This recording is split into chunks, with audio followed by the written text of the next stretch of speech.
there's a workshop for that. I hope you are all doing well wherever you're tuning in from. Before I introduce today's guest and topic, I have two special invitations for you.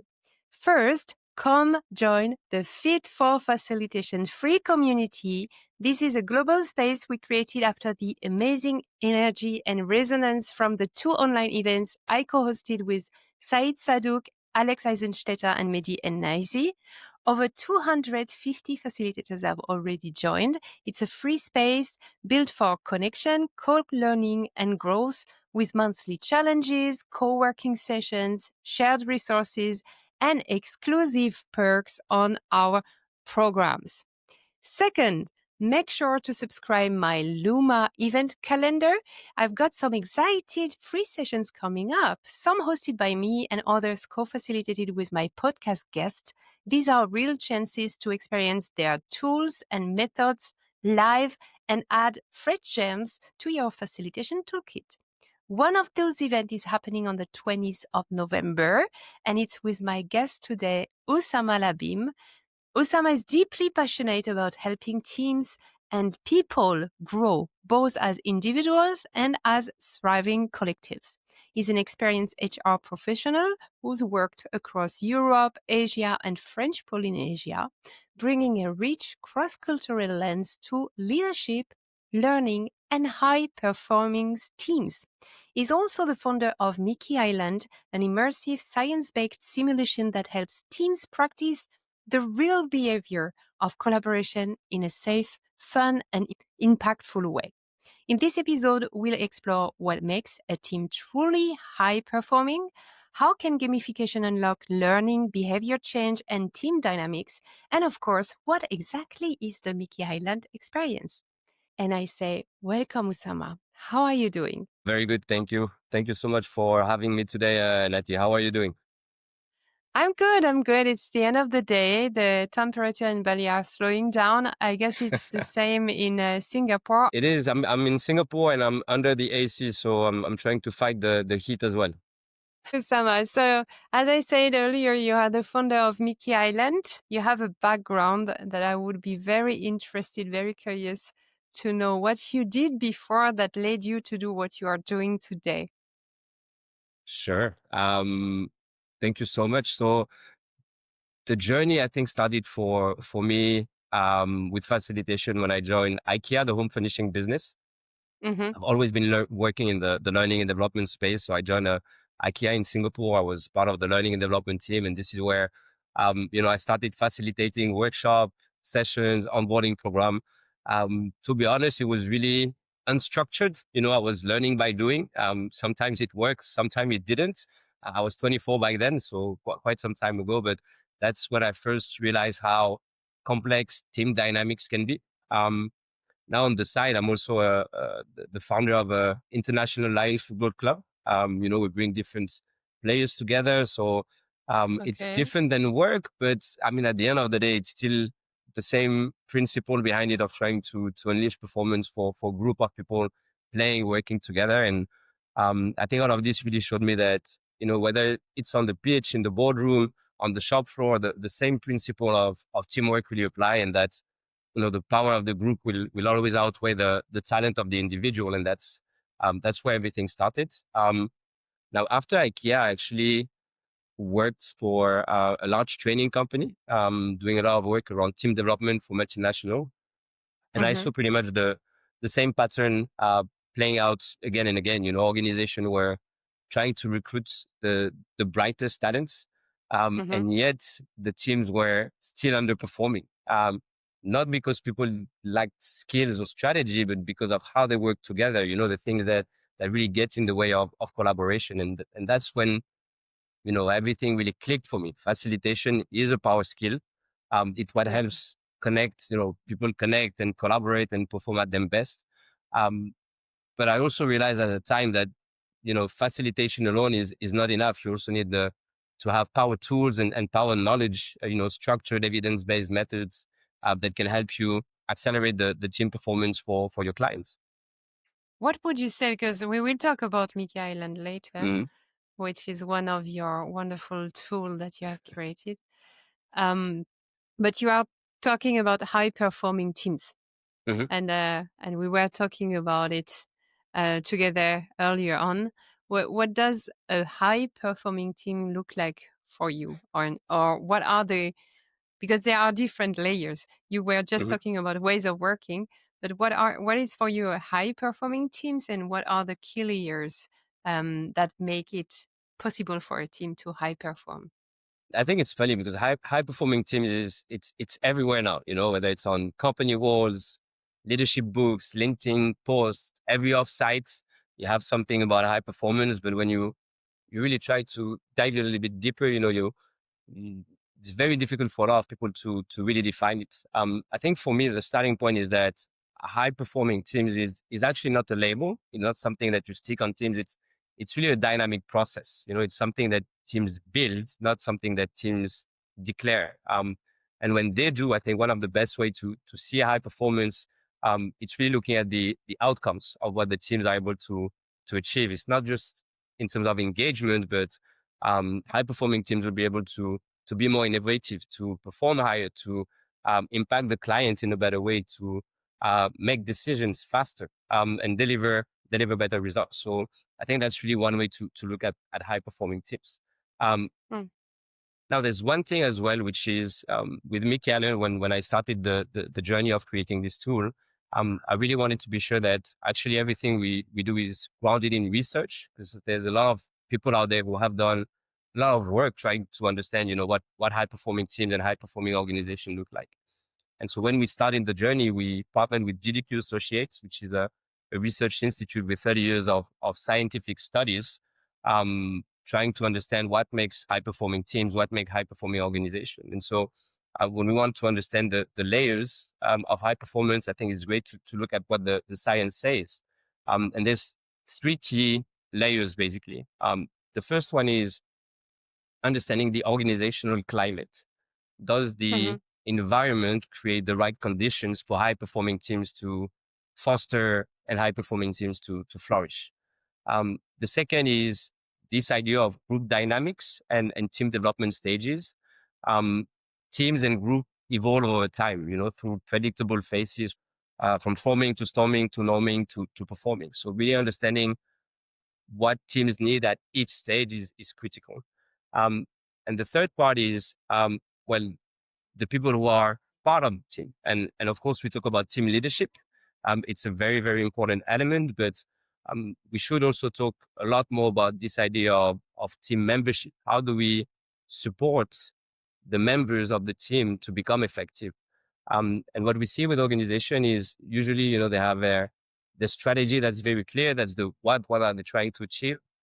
They have the how, we know, which is the culture, the way things are done around there.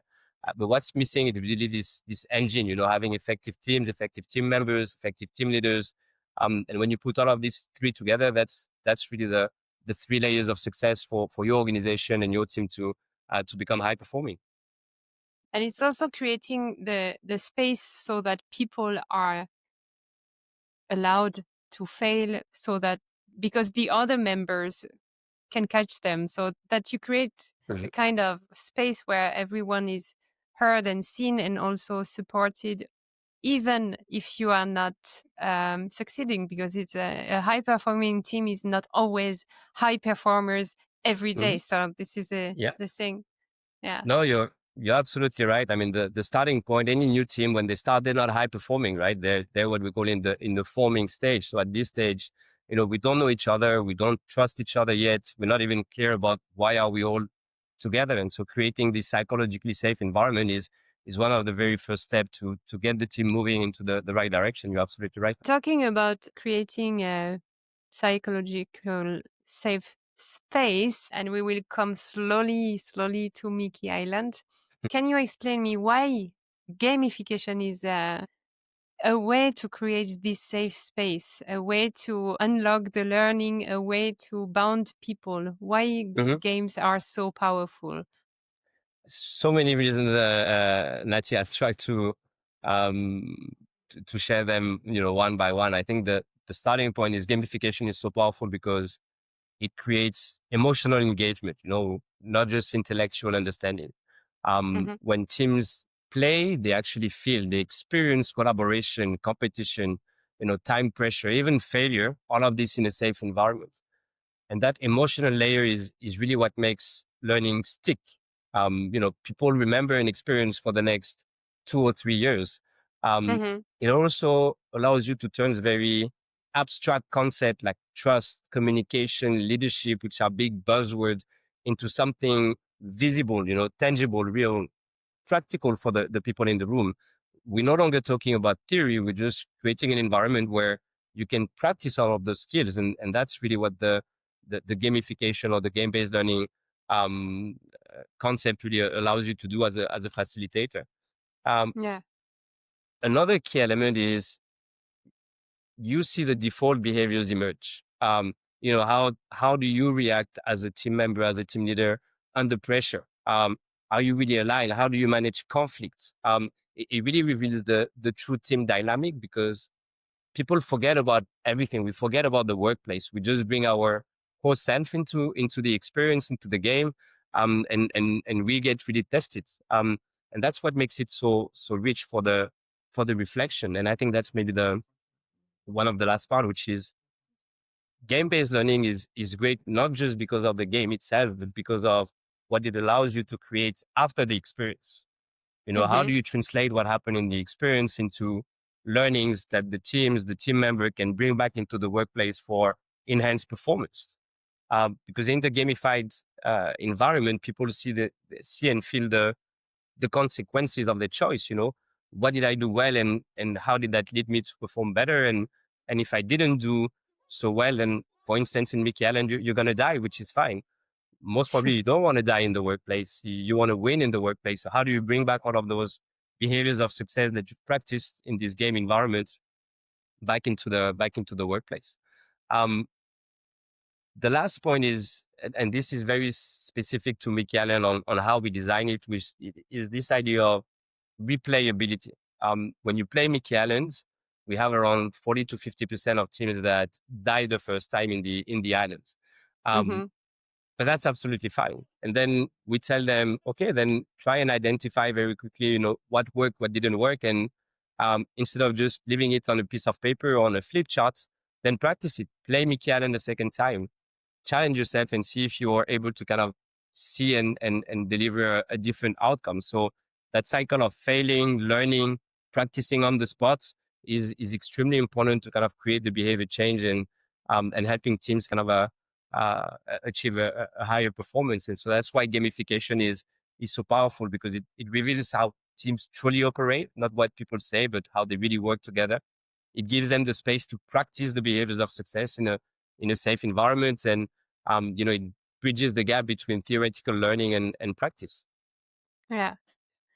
Did you have some situation as they played the game that some leaders were very surprised about how some members of the teams would take the lead, for example, or completely disappear? Or did you have such surprise in your sessions?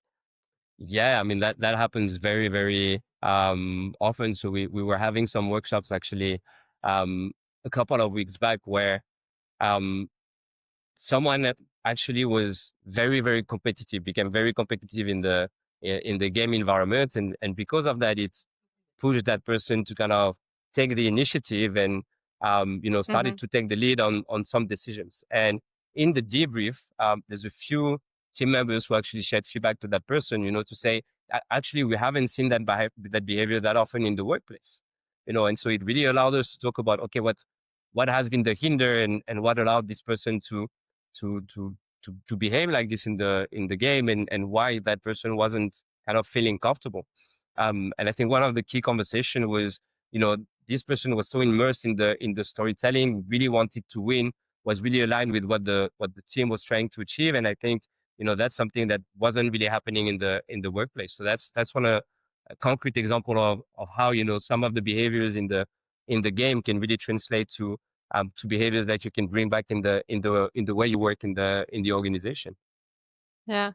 For sure, make also the leaders think what do we need to create so that this person is doing the same in the organization, right? Yeah, absolutely. I'm based in Singapore, right? Especially in Asia, I don't want to go into the stereotypes, but this idea of loss of face and even in the Middle East or in Europe, sometimes it's not so easy to give direct feedback to other people in the team or even to your direct manager, about what you like and what you don't appreciate about that person.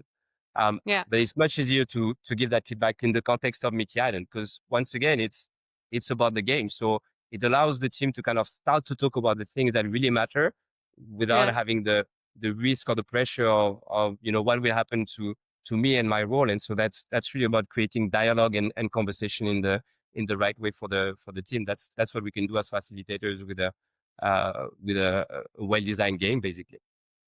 All right. So I've talking so much about Miki Island. What's actually happening during a session? I know that I was there, but but I let you immerse us into your game. Sure. Let me do that. All right. So what exactly is Mickey Island all about? As you can see, this is a game, but it's much more than a game, right? It was designed with a research company and you can use the game and the tool to basically deliver a lot of workshops. There's also a lot of assessments. So what you see here is the Mickey Island platform. So it's a digital board game. You can use it in a virtual setting, but also in a face-to-face environment. The starting point is, let's assume you have 25 people in the room, Nati, and you're going to deliver an amazing workshop on team dynamics. Hmm. The starting point is you're going to tell them a story, right? And the story of Mickey Island is how the team is rewarded for a 3-day, 2-night retreats. They're going to Hmm. Hawaii. They're really excited. They're taking the plane. They're flying over the beautiful Mickey Island, and there's going to be a plane engine failure and basically the plane is going to crash on the island. So that's how we spoke about the emotional engagement. That's the story that you tell as a facilitator. Um, and that's really the mission of the team. You have 29 days or 60 minutes to get to the other end of the island. You have to manage resources. You have to work together. We make sure that everyone is engaged in each team. So you play in teams of 5 in each Mickey Island team. Everyone will have different roles and responsibilities. You have a foodie, a data scientist with specific information that's given to you. So that's really the setup. Once you've shared the story, once you've explained how the game works, people just get on the laptop, whether it's on either they get on a breakout room or at the table, and then they can launch the game. So this is what the game look like. You will choose your avatar or your profile in the team. You select your uh, team name. So let's go with Hawaii Survivor, and you can launch the game. And this is what it looks like. You're starting at the plane crash location. The avatar represents the entire team. Um, Hmm. this is day one. You have 60 minutes because the tsunami is going to come and hit the island. And you have to go all the way to location 53 on the other end of the island. You have to manage food, water, resources, analyze all of the information that's available. And whenever you're ready to make a move and whenever you discuss with your team, on the strategy and the road forward, you will just click and you just get there. It looks very simple, but as I said, It is and we not. It's like you have a strategy at the beginning, but there are so much path with so much information Mhm. and bonus information that you can get, and then you have to strategize along the way, so to say. Definitely. I mean, we built Mechanic like a VUCA environment, this idea of volatile, uncertain, complex, ambiguous. So you're going to have a lot of things happening. Some locations are going to disappear. You're going to have volcano eruption. You're going to have current in the lake. That's really the challenges from a decision-making perspective. And then you have on top of that, the usual team dynamic, 5 people in the room, 5 people in the team. So different personalities. Some wants to play to win, some want to play to survive. They might have different values. They might have different goals. They don't stick to their roles.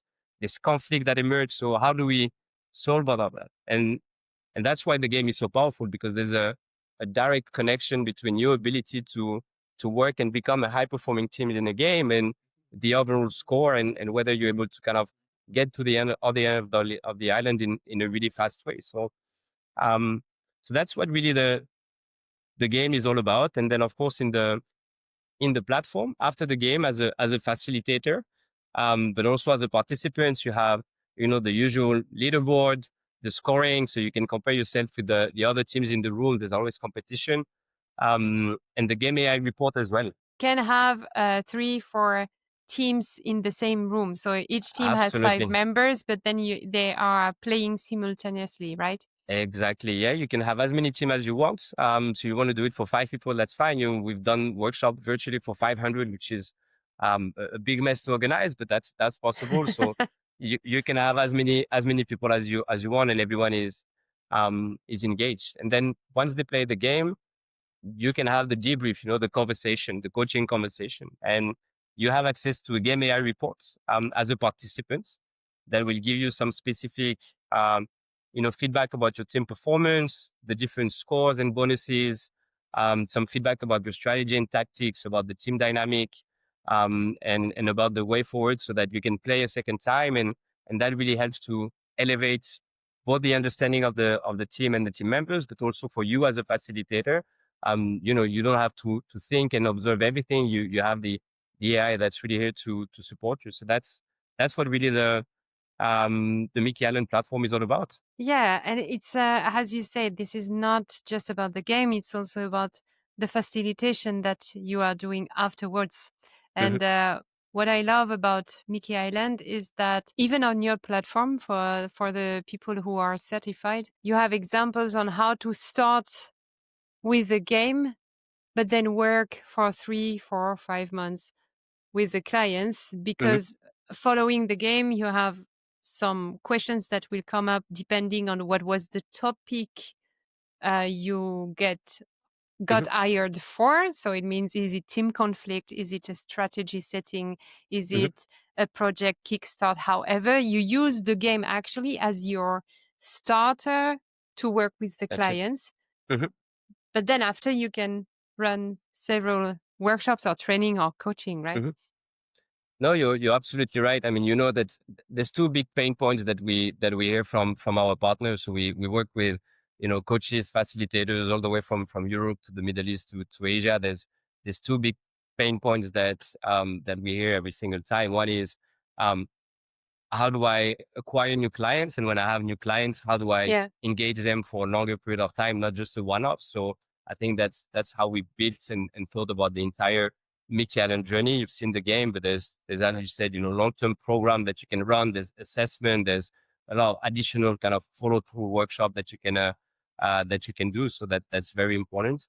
And the other one is, a lot of time the client will ask, that's a game that's great, but how do you measure Yeah. success? How do you move from just a great experience to actually improved behavior, improved performance? And that's where the additional assessment that exists are extremely important, because you can use it at the beginning, you can use it throughout or at the end of the journey. And that's great, because it adds a lot of behavioral analytics and data to the work and the value you provide to the client. And that's a very good way to go back to them, 3 months down the road and say, we move from stage 1 to stage 2. And that's how much, we improve the team from a team effectiveness and team maturity perspective. That's great. But at the same time, the journey is not finished. So, let's continue working together for the next 3 months or 6 months, so that you can get to stage 3 and stage 4. So that was a very important part for us as we were building this platform. How does that really help facilitator acquire new clients, but also work longer with them and deliver the outcome that the clients want, which is not fun, not game, but improved performance in the workplace. Yeah. I try to tell facilitators that it's great to customize for clients to respond to a need. Yeah. And you have to Yes. do this because sometimes there are specific needs for the clients. But Hmm. it's also so powerful to have one kind of workshop that you can repeat Yeah. every time, that you Uh-huh. can promote, but because it's a Yeah. little bit different, and that enables you to tackle different kind of problems, of challenge Topics for and yeah. company. Hmm. So Hmm. you don't need to create your signature workshop, guys. You just need to certify it on Miki Island, because then you have one game that can open you all the doors if you are working, of course, in team development or leadership development. Hmm. So all this Hmm. kind of stuff. You can make team retreat. I know that you have done a team retreat with Yes. Siemens Hmm. lately, if I can Yes. remember. Um, what kind of format? So you said team assessment, team retreat, collaboration workshops, I guess. What do Yeah. you have? I can remember you have a slide about this. I think you Yeah. No. haven't So there's prepared.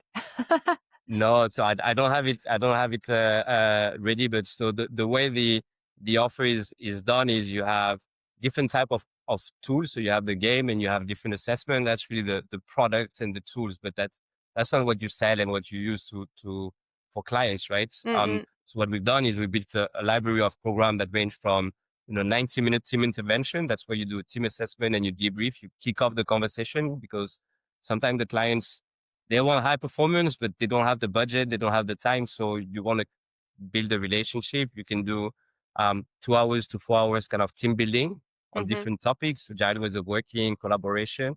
Um, then we've built longer 3 to 6 month team coaching or team development journey so that you can work with the client for a longer period of time. And you also have 1 day to 2 day kind of leadership development program. So all of this is already designed. It's kind of waiting for you. Now Yeah, the reality is that most of the partners and facilitators, they never take it as is, they take it but then and at they least they tweak only it. customize, that's Yeah, it, 10-15% to bring your own tool, the thing that you've designed. You bring something specific to your client industry, but at least you already have a base and you're not losing, 2, 3, 4 days building everything from scratch. That's really the advantage I think of partnering with Miki Island. Yeah. yeah. And I know that there is not only the tools, all the templates, the game, but there is also a community of 300 facilitators behind. And I know because I was talking with one of them, that they are exchanging or they are sharing with each other how they did it, what was the recipe, Hmm. what they tweak. So I think this is Yes. also a very, very valuable. No, we're preaching high performing teams, collaboration with others. We have to do it ourselves, right? So, Yeah. you know how difficult it is to build a community, but that's exactly what we try to do. One is, when we work with clients, we actually use our certified partners and facilitators to deliver. So that becomes a win-win partnership and they get access to paid facilitation and work. But very often, what starts within the Mickey Allen community goes outside of it because there's going to be project on other topics, in different regions. And, if we add value to our facilitators to connect with, like-minded coaches, facilitators around the world, and there's other things that come, from there, then we're very happy. Yes. And I am sure that there are some listeners who are very intrigued and very curious. And this is why we have something for you guys. We have two things for you. First, in 2 weeks from now, on the 20th of November, there is an event. I will host the event. This is a free event online. You will have the link to my Luma event calendar in the show notes. You can join me and Oussama for a session called Pimp My Offer with Miki Island. So I guess we will do a little bit of the same, but more, a little bit more deeply and interactive. What have you planned? No, I'm really super excited. Thank you so much for this. So Pimp My Offer with Miki Allen. It's gonna be fun, practical, interactive. That's really what we stand for. So especially if you're a coach, a facilitator, or training provider, if you're trying to differentiate yourself in the market that can be really crowded, I think that's really the space to be. So we'll explore a few different things, potentially how Miki Allen, the game and the solution, the program can be integrated into your current portfolio. um, we'll also talk about gamification in a more general context and how you can potentially use gamification to design more impactful team experiences and package and sell those experiences with confidence and clarity. Because if you have amazing program but you can't sell them, you're not going to get any results. So it's not going to be boring. You'll get to experience part of the simulation. You'll see how it can transform, conversation about leadership and teamwork to enhance performance. And that's what we have in store for you. Yeah. Yes, and we will talk, of course, about the certification also. So there is also Hmm. there is already a certification edition or a session or Hmm. cohort on the 10 and the 11 of November. I will be one of That's it. your students, and I'm so excited about it. And if you want to join the certification, if you want to get information about Miki Island, first go to the website. Also, here it will be in the show notes, and there is a natty code that you can take if you want to really get certified. Since with this code you will get 5 team assessment for free, right?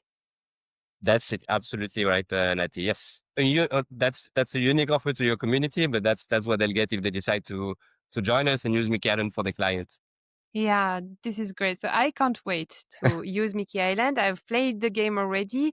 And by the way, Hmm. after the 20th of November, there will be a following event again where you will be invited to just play the game. So on the 20th of That's it. November, it's more about gamification, how it works. Of course, you will get a little showcase of Miki Island, but it's more Hmm. about how to pimp your offer with Miki Island.